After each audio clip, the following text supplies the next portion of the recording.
Ocean gate की Titan submarine ने अपना सफर कनाडा के सेंट जॉन पोर्ट से शुरू किया।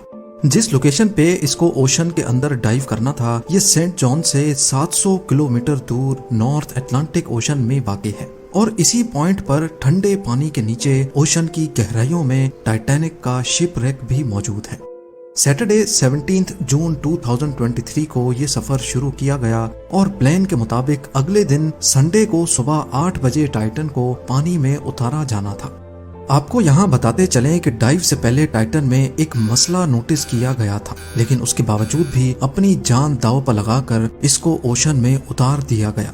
वो क्या मसला था और आखिर पता होने के बावजूद भी ये खतरा क्यों मोल लिया गया? जेम टीवी के वीडियोस में एक बार फिर से खुशामदीद। नाज़रीन, इस सफर में टोटल 5 लोग मौजूद थे, जिसमें एक्शन एविएशन के फाउंडर हार्नेश हार्डिंग भी मौजूद थे। इन्होंने जेफ बेजोस के साथ स्पेस में भी ट्रेवल किया था।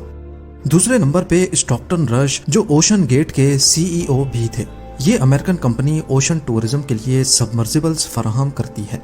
तीसरे नंबर पे 77 साला पॉल हेनरी थे, जिन्होंने पहले भी टाइटैनिक को विजिट किया था। ये शिप रेक के एक्सपर्ट थे और इनको टाइटैनिक के बिखरे हुए पार्ट्स की काफी जानकारी थी। और आखिर में पाकिस्तानी बिजनेस टाइकून शहजादा दाऊद अपने बेटे सुलेमान के साथ इसी सबमरीन का हिस्सा थे। 17 जून को डाइव करने से पहले हार्नेश हार्डिंग ने इंटरनेट पे अपना आखिरी पोस्ट किया था। उनका कहना था कि शदीद सर्द मौसम की वजह से उनकी डाइव डिले हो गई है। कल सुबह को जब थोड़े वक्त के लिए मौसम बेहतर होगा तो हम डाइव कर जाएंगे।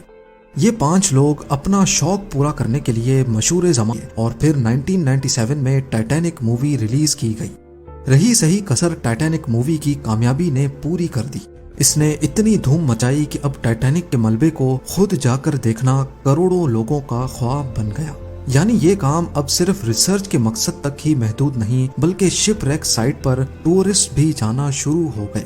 कहा जाता है कि ओशन की गहराई तक जाना, स्पेस में जाने, इस गहराई में पानी का प्रेशर 5800 PSI होता है। ये उतना ही प्रेशर होगा कि इंसान के पूरे जिस्म पर नहीं, बल्कि सिर्फ 1 स्क्वायर इंच के हिस्से पर एक पूरा हाथी खड़ा कर दिया जाए। तो अब आप अंदाजा लगा लें कि एक सबमरीन में कितने स्क्वायर इंच होंगे और उस पर कितना ज्यादा प्रेशर पड़ता होगा। खैर, संडे 18 जून 2023 दोपहर को 12 बजे सबमरीन का सफर स्टार्ट हुआ। नॉर्मली टाइटैनिक तक पहुंचने में 2 घंटे लगते हैं, लेकिन 1 घंटे 45 मिनटों के बाद ही मदरशिप पोलर प्रिंस, जो के ऊपर वेट कर रही थी, उनका सबमरीन से राब्ता टूट गया। अगर 2 घंटे टाइटैनिक तक पहुंचने में लगने थे तो सिर्फ 15 मिनट पहले राब्ता टूटने का मतलब है कि सबमरीन टाइटैनिक के काफी करीब पहुंच चुकी होगी। समंदर की इस गहराई में सूरज की रोशनी पहुंचना नामुमकिन है और यहाँ हर वक्त इंतहाई सख्त अंधेरा होता है। इतनी गहराई में वायरलेस सिग्नल का टूटना एक नॉर्मल बात होती है, लिहाजा पहले इस बात को ज्यादा सीरियस नहीं लिया गया। ये पूरा ट्रिप टोटल 7 घंटों का था। 12 बजे से लेकर शाम को 7 बजे इनको वापस लौटना था, लेकिन जब शाम 7 बजे तक भी टाइटन से कोई राब्ता ना हुआ और ना शुरू हो गए। Canadian research vessel polar Prince ने टाइटन की तलाश शुरू कर दी। 9:40 पे उन्होंने US कोस्ट गार्ड से राब्ता करके मदद तलब की। अगले दिन मंडे को US और कैनेडियन शिप्स और प्लेन्स ने पूरे एरिया में एक प्रॉपर सर्च ऑपरेशन शुरू कर दिया। उन्होंने सिर्फ समंदर की सतह पर ही नहीं, बल्कि सोनार स्कैनिंग की मदद से पानी के अंदर भी अपनी तलाश जारी रखी। इस एरिया में जो कमर्शियल वेसल्स थीं, उनको भी ऑर्डर दे दिया गया कि वो अपनी आंखें खुली रखें। अगले 2 दिनों तक ये तलाश जारी रही, लेकिन टाइटन का कोई अता पता ना चल सका। लेकिन फिर एक उम्मीद की किरण नजर आई। वेडनेसडे 21 जून को सुबह 6 बजे सर्च टीम को पानी की गहराइयों में से कुछ आवाजें सुनाई थी। ये आवाजें अंडर वाटर रेडार्स की मदद से सुनी गई थी। फौरन ROVs को आवाज की डायरेक्शन में भेजा गया, लेकिन इस बार भी टाइटन की कोई खबर ना मिली। अब टाइटन को हमेशा हमेशा के लिए खो देने का डर बढ़ता जा रहा था, क्योंकि सबमरीन में जितना ऑक्सीजन था वो सिर्फ 96 घंटे या फिर 4 दिनों तक का था, और इस वक्त तक 4 में से 3 दिन गुजर चुके थे। लेकिन US, कनाडा और फ्रांस की सर्च टीम्स ने हिम्मत नहीं हारी।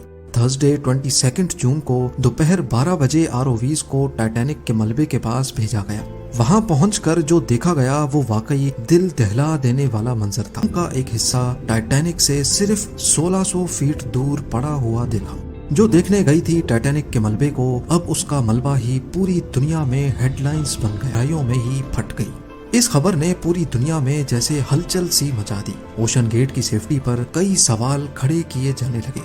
ओशन गेट के सीईओ स्टॉकटन रश, जो कि खुद इस वाक़े में अपनी जान गंवा बैठे हैं, उन्होंने 2021 में कहा था कि वो जानते हैं कि उन्होंने टाइटन को बनाते वक्त कुछ रूल्स तोड़े हैं, क्योंकि उन्होंने टाइटन को पर वो इस इंडस्ट्री में कुछ नई इनोवेशंस करना चाहते थे। तभी स्टील को रिप्लेस करके कार्बन फाइबर का इस्तेमाल किया गया था।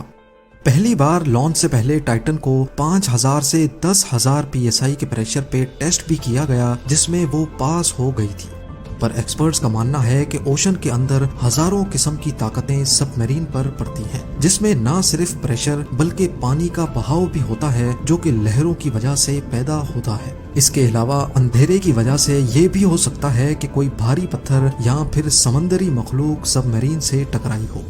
कुछ भी हो, टाइटन की तबाही की एक वजह तो इसका कार्बन फाइबर का हल था, लेकिन दूसरी वजह इसमें पहले से मौजूद क्रैक्स भी थे। जी हाँ, टाइटन सबमरीन 2019 में कार्ल स्टैनले नामी एक बिजनेसमैन को भी लेके गई थी, और उस वक्त भी उसको ओशन गेट के सीईओ ही ऑपरेट कर रहे थे। कार्ल ने बताया कि उस सफर के दौरान जब वो नीचे जा रहे थे तो उनको टाइटन की बॉडी में से क्रैकिंग की आवाज सुनाई दी थी। One point, I was actually even able to drive the submarine towards deeper water by the sound of the cracking getting louder. उस वक्त उन्होंने इस आवाज पर ज्यादा ध्यान नहीं दिया, क्योंकि उनको ओशन गेट के सीईओ, जिन्होंने खुद ये सबमरीन डिजाइन की थी, उन पर पूरा भरोसा था।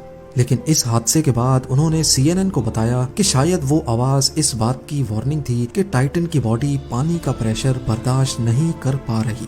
अगर ये बात सच है तो इसमें कोई शक नहीं कि टाइटन की बॉडी में क्रैक्स पड़ना पहले से शुरू हो गए थे। 2018 में ओशन गेट के एक एग्जीक्यूटिव ने टाइटन की कार्बन फाइबर बॉडी के खिलाफ आवाज उठाई थी। उनका कहना था कि ये मसला सबमरीन के फटने से सिर्फ चंद मिली सेकेंड्स पहले पता पड़ेगा, और हकीकत में भी ऐसा ही हुआ। जिस गहराई में टाइटन फटी है, एक्सपर्ट्स का कहना है कि उसने हैं अगली शानदार वीडियो में।